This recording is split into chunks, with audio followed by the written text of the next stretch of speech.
ఇవాళ కలెక్టరేట్ నుంచి మనకి కంప్లైంట్ రావడం జరిగింది. రాయల్ డాబాలో కల్తీ జరుగుతుంది, ఆహారానికి సంబంధించి నాణ్యత లేదు అని చెప్పేసి. సో దాన్ని బేస్ చేసుకొని మనం ఇవాళ రైడ్ చేయడం జరిగింది. రాయల్ డాబా గుత్తి హైవే మీద, గుత్తి టు కర్నూలు హైవేలో సిచ్యువేటెడ్ అయింది అండి ఇది. సో మనం ఇన్స్పెక్షన్కి వెళ్ళినప్పుడు ప్రొపరేటర్ రాము రాయల్ గారు ఉన్నారు. ఆయన సమక్షంలోనే తనిఖీ చేయడం జరిగింది. ఆ తనిఖీల్లో మనం చూసింది ఏంటంటే ఎక్స్పైర్డ్ స్టాక్ అయితే ఉందండి. ఆ ఎక్స్పైర్డ్ స్టాక్ని యాజ్ పర్ ఎఫ్ఎస్ఎస్ యాక్ట్ మనం సీజ్ చేయడం జరిగింది.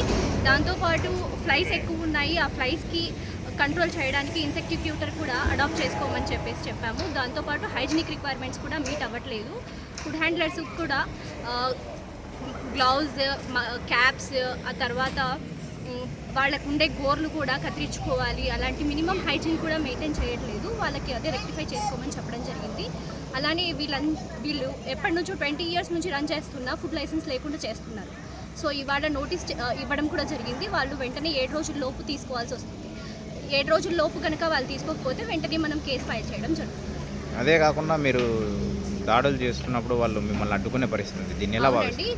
వాళ్ళు ఎలా అంటే అలా అబ్యూజ్డ్గా వర్డ్స్ కూడా యూజ్ చేస్తున్నారు. ఎలా అంటే అలా దౌర్జన్యంగా మాట్లాడుతూ మీరు ఎలా చేస్తారు అలా చేస్తారని చాలా దారుణంగా మాటలు అనడం కూడా జరిగింది. దాన్ని సార్ట్అవుట్ చేస్తూ కూడా మనం లాస్ట్ వరకు కూడా సిఐ సార్ కానివ్వండి, ఇక్కడ మన విజిలెన్స్ ఫణీంద్ర సార్ సమక్షంలో వాళ్ళు మాకు గైడ్ చేయడం వల్ల ఇది కంప్లీట్గా వాళ్ళ చేత సిగ్నేచర్స్ చేంజ్ చేసుకొని కేసు క్లోజ్ చేయడం జరిగింది. ఇది త్వరలో ఇప్పుడు జేసీ సార్ దగ్గర కూడా ఫైల్ చేస్తాం. మేజర్గా ఏమేమి ఐటమ్స్? మేజర్గా ఇది సంఘవి సోయా సాస్ అని చెప్పేసి ఎక్స్పైర్డ్ ఐటమ్స్ కూడా వాళ్ళు స్టోర్ రూమ్లో పెట్టడం జరిగింది. సో దానికి తగ్గట్టు బిల్స్ కూడా అడిగాము. ఆ ప్రొడక్ట్స్వి వాళ్ళు ప్రొడక్ట్స్ బిల్ కూడా డిస్క్లోజ్ చేయలేదు. సో దాన్ని మనం సీజ్ చేసాము యాజ్ పర్ ఎఫ్ఎస్ఎస్. చికెన్ మన స్టోరేజ్ రెఫ్రిజిరేటర్స్ అయితే తనిఖీ చేయడం జరిగింది.